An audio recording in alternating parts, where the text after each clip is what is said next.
أعوذ بالله من الشيطان الرجيم. بسم الله الرحمن الرحيم. So, we said the Prophet ﷺ and Abu Bakr decided to take the back road instead of the highways. So the Arabs of that time did have highways, a well-traveled road that had wells and even provisions for travelers who completely run out of everything. So that is actually the normal travel route.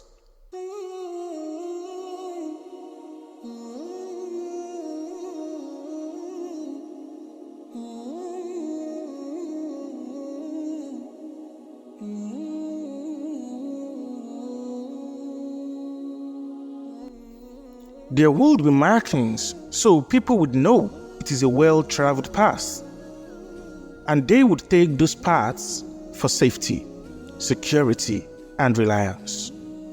But of course, the Prophet ﷺ couldn't go on these highways because the Quraysh were hunting him.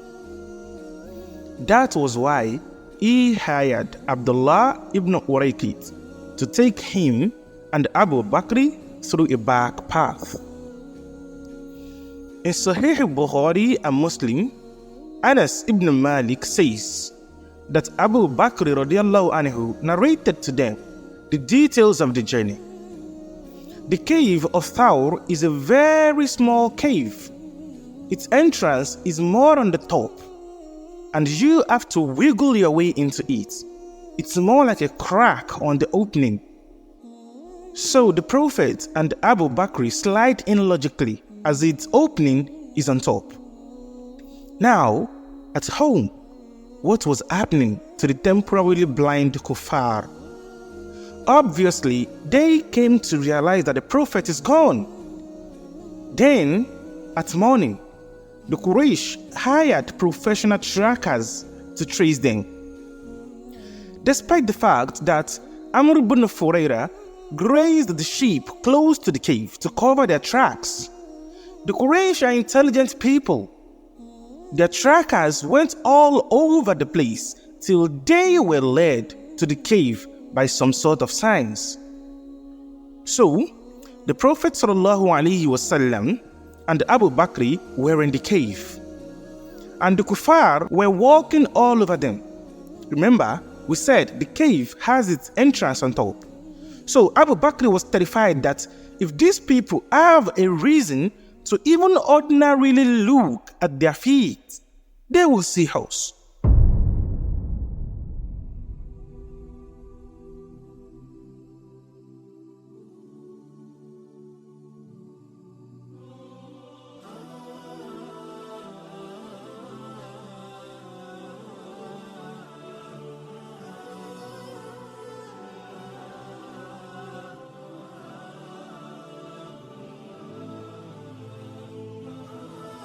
And Abu Bakr saw big personalities of Quraysh from the base of this cave, such as Abu Jahl, Al-Umayyah bin Khalaf, and he whispered to the Prophet ﷺ, if they just look down at their feet now, they would see us.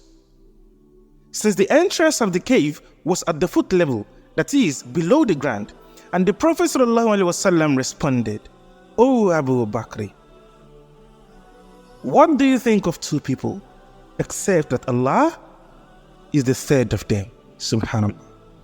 Meaning, O Abu Bakr, Ya Abu Bakr, what do you think of two people? That is, what do you think of both of us? Allah is the third of them. That is, Allah Azza wa Jalla is with us. As reported in the Quran, it says, La tahzan inna Allaha ma'ana, fa'anzala Allahu sakinatahu, and so on and so forth. So the Quraysh were right at the mouth of the cave, fully convinced that they should be around here. There is no path that further leads away from this place. And what happened next? Suddenly, a spider spun a web on the cave to make it appear as though no one had entered it.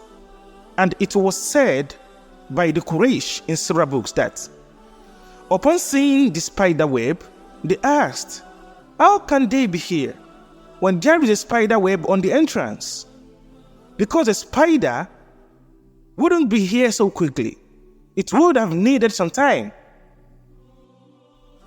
You know, when you just come back from travel, or you just resume back to your hostel in school, there are these spider webs indicating that you have been gone for a while.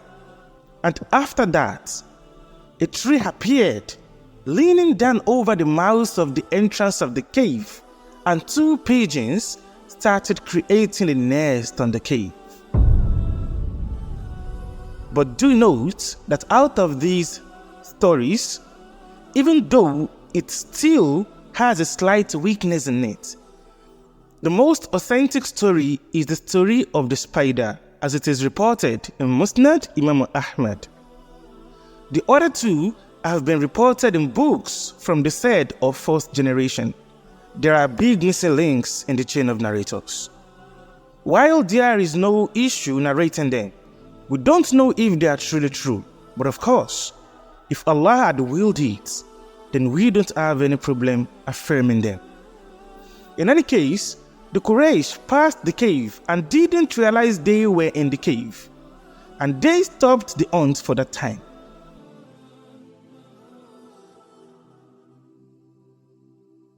And on the 3rd night, Abdullah ibn Urayqit met with the Prophet and Abu Bakr as planned with the camels, and they journeyed down to Medina. However, it wasn't an easy journey, as they had to take rough and dangerous paths. And on top of that, the Quraysh, being unable to find them, placed a bounty on the Prophet's head, sallallahu alaihi wasallam.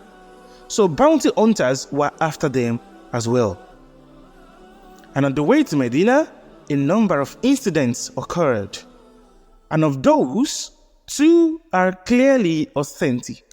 And that is the story of Suraka ibn Malik and the story of Ma'bad.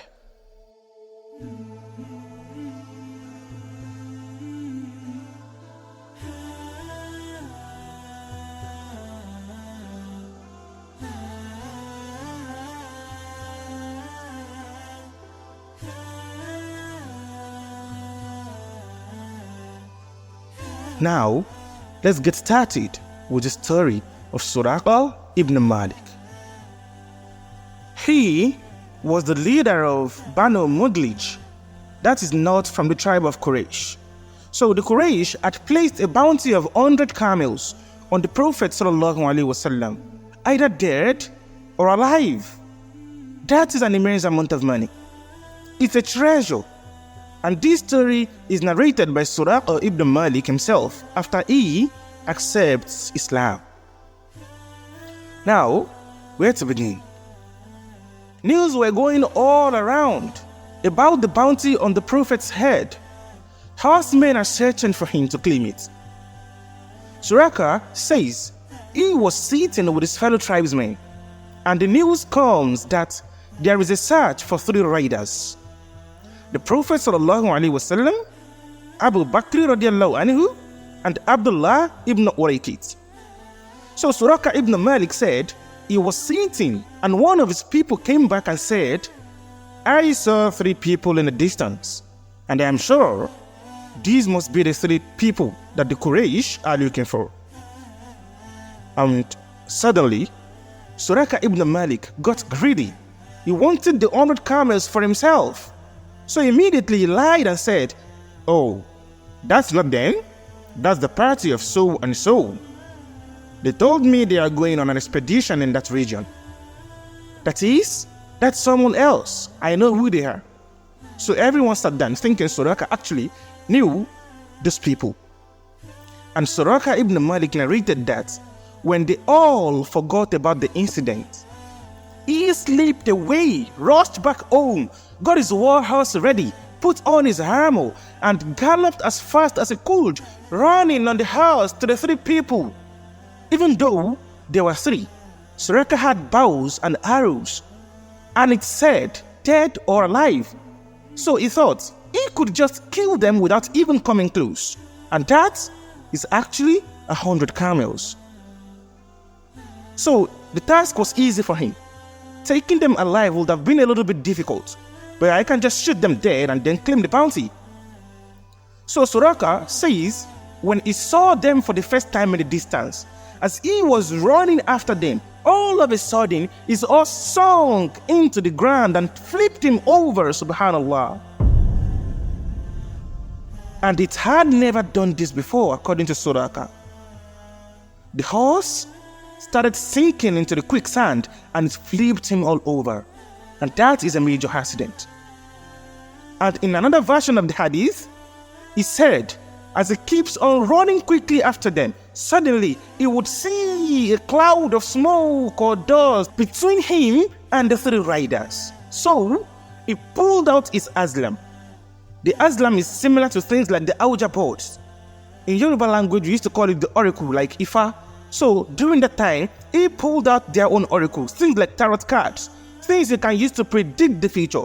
So the kuffar of Mecca during that time used to use that aslam to predict the future, to ask their pagan gods what to do.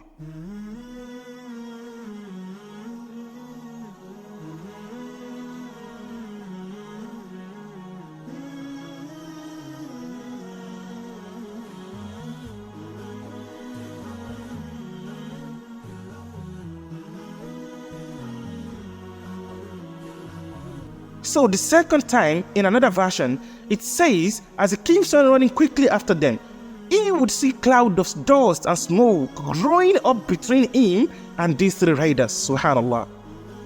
And when he pulled out his aslam and checked what to do, so he threw out his aslam onto the sand, and the response he got was, "Do not proceed."